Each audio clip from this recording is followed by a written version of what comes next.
வெளிநாடுகளில் பதுங்கியிருக்கின்ற 82 பாதாள உலக குழு உறுப்பினர்களுக்கு எதிராக சிவப்பு எச்சரிக்கை விடுக்கப்பட்டிருக்கிறது. இவர்கள் மிக விரைவில் கைது செய்யப்பட்டு நாட்டுக்கு அழைத்து வரப்படுவார்கள் என பொதுமக்கள் பாதுகாப்பு அமைச்சர் ஆனந்த விஜயபால அவர்கள் சொல்லியிருக்கின்றார்.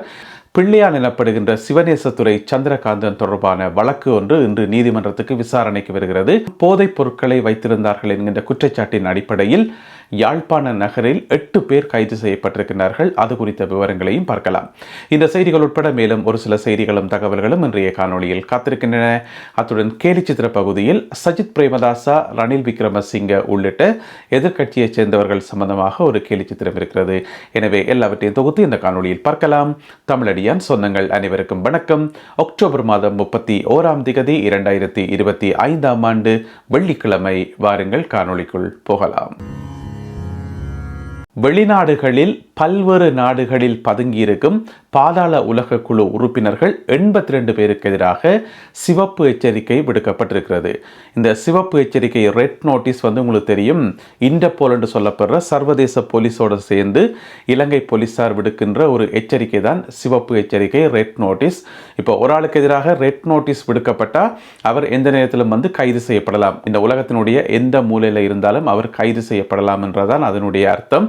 எனவே 82 பாதாள உலக குழு உறுப்பினர்கள் உள்ளடங்கலாக மொத்தமாக 216 பேருக்கு இந்த சிவப்பு எச்சரிக்கை விடுக்கப்பட்டிருக்கிறது. புதிதாக ஏனையவர்கள் ஏனைய குற்றங்களுடன் சம்பந்தப்பட்டவர்கள். இந்த 82 பேரும் பாதாள உலக குழு உறுப்பினர்கள். என்ன பிரச்சனை சொன்னா, அரசாங்கம் சொல்லி இருக்குது, நேற்று ஜனாதிபதி கூட அதனை உறுதிப்படுத்தி இருக்கிறார். எந்தெந்த பாதாள உலக குழு உறுப்பினர்கள் எந்தெந்த நாட்டில் இருக்கிறார்கள் என்று சொல்லி சகல விவரங்களும் இப்ப அரசாங்கத்துக்கு கிடைச்சிருக்காம். இவர்களை கைது செய்து நாட்டுக்கு அழைச்சு கொண்டு வர நடவடிக்கைகள் ஏற்கனவே ஆரம்பிச்சிருக்குது. இப்ப அவைக்கு தெரியாது, பதுங்கி இருக்கிறார்களே தெரியாது தங்களுக்கு பின்னால் என்ன நடக்குன்னு சொல்லி. ஆனா அவர்களை கைது செய்து நாட்டுக்கு கொண்டு வரதுக்கான நடவடிக்கைகள் ஏற்கனவே ஆரம்பிக்கப்பட்டுள்ளன என்று சொல்லியும் பொதுமக்கள் பாதுகாப்பு அமைச்சர் ஆனந்த விஜயபால அவர்கள் சொல்லியிருக்கின்றார். எனவே அடுத்து வரும் நாட்களில் அல்லது அடுத்து வரும் வாரங்களில் ஏராளமான கைதுகள் இடம்பெற்று பலர் இலங்கைக்கு அழைத்து வரப்படுவார்கள் என்று சொல்லி எதிர்பார்க்கப்படுகிறது. இதுல உங்கள் எல்லோருக்குமே தெரிந்தது போல அதிகளவான குற்றவாளிகள் பதுங்கி இருக்கிற இடமாக துபாய் இருக்கிறது. துபாயில தான் நிறைய பேர் இருக்கணுமாம். எனவே துபாயில் மிக விரைவில் பல வேட்டைகள் நடத்தப்படும் என்று சொல்லி எதிர்பார்க்கப்படுகிறது. காத்திருப்போம். பிள்ளையான் எனப்படுகின்ற சிவநேசத்துறை சந்திரகாந்தன் தொடர்பான வழக்கு ஒன்று இன்று உயர் நீதிமன்றத்தில் விசாரணைக்கு வருது. இது என்ன வழக்கு என்று சொன்னால், பிள்ளையான் அவர்கள் கைது செய்யப்பட்டு இப்போ கிட்டத்தட்ட 7.5 மாதங்களாக தடுத்து வைக்கப்பட்டிருக்கிறார். அவர் அப்படி தடுத்து வைக்கப்படுறது எந்த வகையிலேயும் நியாயம் இல்லை. அது அடிப்படை மனித உரிமை மீறல். அவரை கைது செய்ததுக்கோ தடுத்து வச்சதுக்கோ எந்த விதமான காரணமும் இல்லை என்று சொல்லி அவரால் ஒரு மனு ஒன்று போடப்பட்டிருக்கிறது, ரிட் மனு ஒன்று போடப்பட்டிருக்கிறது. எனவே இது அடிப்படை மனித உரிமை மீறல். இதை விசாரித்து தன்னை விடுதலை செய்ய சொல்லி அவர் ஒரு மனு ஒன்று போட்டிருக்கிறார் நீதிமன்றத்தில். யாரு கூடாக போட்டிருக்காருன்னு சொன்னால், உங்கள் எல்லாருக்குமே தெரியும், அவருடைய ஆஸ்தான சட்டத்தரணி உதய கம்மன்பில அவர் கூட தான் இந்த வழக்கு போடப்பட்டிருக்கிறது. இன்றைக்கு அது விசாரணைக்கு வருகிறது. இதுக்கிடையில் பார்த்தீங்கன்னு சொன்னால், நேற்று 30ஆம் தேதி உதய கம்மன்பில போயிட்டு தன்னுடைய கிளையண்ட் பிள்ளையான குற்றப்புலனாய்வு பிரிவில் போயிட்டு சந்திச்சிருக்கிறார். இப்போ லோயர் போய் அனுமதி கேட்கக்குள்ள சந்திக்கிறதுக்கு அனுமதி கொடுக்கத்தானே வேணும். எனவே குற்றப்புலனாய்வு பிரிவு அந்த அனுமதியை கொடுத்துருக்குது. உதய கம்மன்பில போயிட்டு நேற்று கதைச்சிட்டு வந்திருக்கிறார். இந்த வழக்கு சம்பந்தமாக சொல்லியிருப்பா போடக்கு, இப்படி கேட்டால் அப்படி சொல்லுங்க, அப்படி கேட்டால் இப்படி சொல்லுங்கன்னு சொல்லி அந்த டெக்னிக்ஸ் எல்லாம் சொல்லி கொடுத்துருப்பா போடக்கு. எனவே இன்றைக்கு நீதிமன்றத்தில் வழக்கு நடக்க போது. உண்மையிலேயே பிள்ளையானை கைது செய்து தடுத்து வச்சுக்கிறது மனித உரிமை மீறலா இல்லையா என்பது சம்பந்தமாக இன்றைக்கு நீதிமன்றம் முடிவெடுக்கும் என்று சொல்லி சொல்லப்படுகிறது. இதுக்கிடையில பிள்ளையான் செய்த பல செயல்கள் மனித உரிமை மீறலா இல்லையான்றதை கேட்கறதுக்கு ஆட்கள் இல்லை. எனவே அது ஒரு மிக முக்கியமான ஒரு கேள்வி. இதுக்கிடையில பார்த்தீங்கன்னு சொன்னா, உதய கம்மன்பில தான் இன்றைக்கு நீதிமன்றத்தில் வாதாட போறார். அவர் ஏற்கனவே ஒரு ஊடகத்தில் சொல்லியிருக்காரு என்று சொன்னா, தானும் மிக விரைவில் கைது செய்யப்பட போவதாக. அதாவது நவம்பர் மாதம் 21ஆம் தேதிக்கு முதல் தான் கைது செய்யப்படுவேன், தான் போய் எய்துக்குள்ள இருக்க போறேன் என்று சொல்லி ஊடகங்களுக்கு திரும்ப திரும்ப சொல்லி கொண்டு வரார். தெரிஞ்சு சொல்றாரா தெரியாம சொல்றாரா இன்னும் தெரியல.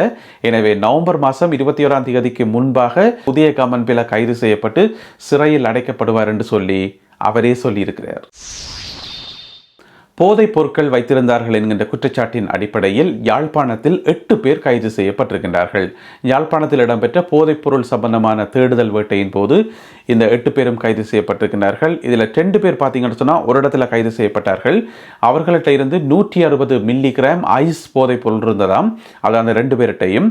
இன்னொரு இடத்துல 6 பேர் கைது செய்யப்பட்டிருக்கிறார்கள். அவர்கள்ட்ட ஹெரோயின் போதைப் பொருள் மற்றும் போதை மாத்திரைகள், மற்றது மாவா என்று சொல்லப்படுற ஏதோ ஒரு போதைப் பொருளாம், அதுவும் அவர்களிடமிருந்து கைப்பற்றப்பட்டிருக்கிறது. எனவே இந்த 8 பேரும் இப்பொழுது விளக்கமறியலில் வைக்கப்பட்டிருக்கின்றார்கள். போதைப் பொருட்களை வைத்திருந்தார்கள் என்கின்ற குற்றச்சாட்டின் அடிப்படையில் தொடர்ந்து தேடுதல் வேட்டைகள் இடம்பெற்று வருவதாக சொல்லப்படுது. இதுக்கிடையில் உங்கள் எல்லாருக்குமே தெரியும், போதைப் பொருளுக்கு எதிராக நேற்றைய நாளில் இருந்து அரசாங்கம் ஒரு நிகழ்ச்சி திட்டம் ஒன்றை ஆரம்பித்திருந்தது. அதில் அது சம்பந்தமான விவரங்களை நாங்கள் ஏற்கனவே இதுக்கு முதல் போட்ட காணொலியில் பார்த்துருக்கிறோம். அதில் நாட்டு மக்கள் அனைவருக்கும் ஒரு தொலைபேசி இலக்கம் ஒன்று கொடுக்கப்பட்டிருக்கிறது. 1818 இதுதான் அந்த தொலைபேசி இலக்கம், 1818. எனவே இதுக்கு நீங்கள் கால் பண்ணீங்கன்னு சொன்னால், இப்போ எந்த பகுதியில் இருந்தாலும், நீங்கள் இலங்கையினுடைய எந்த பகுதியில் இருந்தாலுமே ஏதாவது போதைப் பொருள் சம்பந்தமான ஒரு நடவடிக்கை உங்களுக்கு தெரிய வருது என்று சொன்னால், போதைப் பொருள் கடத்தலோ அல்லது போதைப் பொருளை விற்பனை செய்தாலோ அது உங்களுக்கு தெரிய வரும்போது நீங்கள் 1818 இந்த நம்பருக்கு ஃபோன் பண்ணி சொன்னீங்கன்னு சொன்னால் உரிய நடவடிக்கை எடுக்கப்படும் என்று சொல்லப்படுகிறது. எனவே அனைத்து பொதுமக்களுடைய ஒத்துழைப்பையும் தாங்கள் எதிர்பார்ப்பதாக அரசாங்கம் அறிவித்துள்ளது. யாழ்ப்பாணத்தில் 31 வயதுடைய ஒரு இளைஞர் தன்னுடைய உயிரை தானே மாய்த்திருக்கிறார். அதுக்கு சொல்லப்படுற காரணம் தான் அதிர்ச்சியாக இருக்குது. இப்போ இந்த மாதிரி தங்களோட உயிரை தாங்களே மாய்க்கிற சம்பவங்கள் நெடுக நடந்து தான் இருக்குது.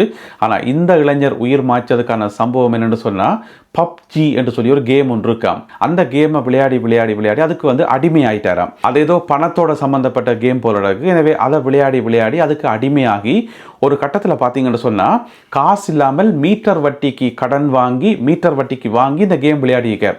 ஏன்னு சொன்னால் அந்த கேமுக்கு அடிமை ஆயிட்டார்.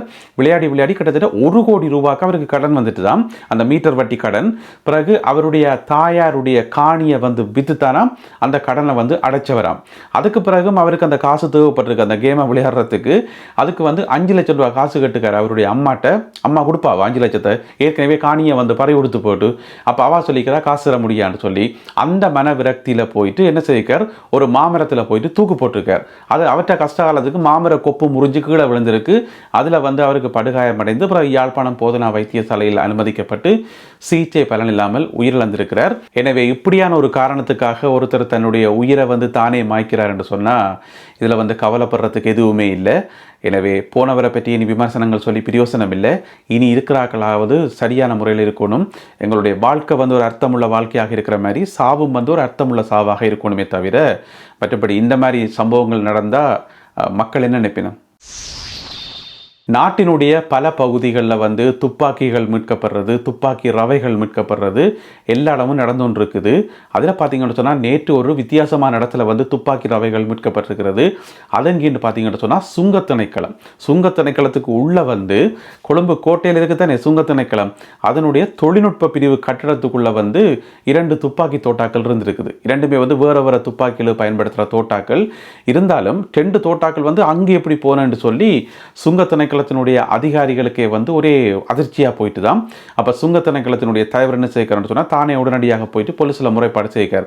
இந்த மாதிரி எங்களுடைய ஆபீஸ்ல 2 தோட்டாக்கள் இருக்குது, என்னென்று வந்தண்டே தெரியல, நீங்களாம் உடனடியாக விசாரணை நடத்தி கண்டுபிடிக்கணும் என்று சொல்லி.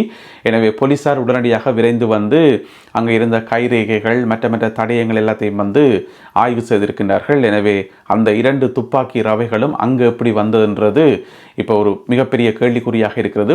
இந்த துப்பாக்கி ரவைகளுக்கு பின்னால ஏதாவது கொலை முயற்சி, சதி முயற்சி இருக்குமா என்கின்ற கோணத்திலும் போலீசார் விசாரணைகளை மேற்கொண்டு வருவதாக சொல்லப்படுகிறது. அடுத்ததாக இன்றைய கேலி சித்திரம் கார்ட்டூன். இதில் பார்த்தீங்கன்னு சொன்னால் ஒரு மாட்டு வண்டியில் ஒன்று இருக்குது. அந்த மாட்டு வண்டியிலுக்குள்ளே கொஞ்சம் பேர் ஏறி ரெடியாக இருக்கணும், ஏற்கனவே ஏறி உள்ளுக்குள்ளே இருக்கணும்.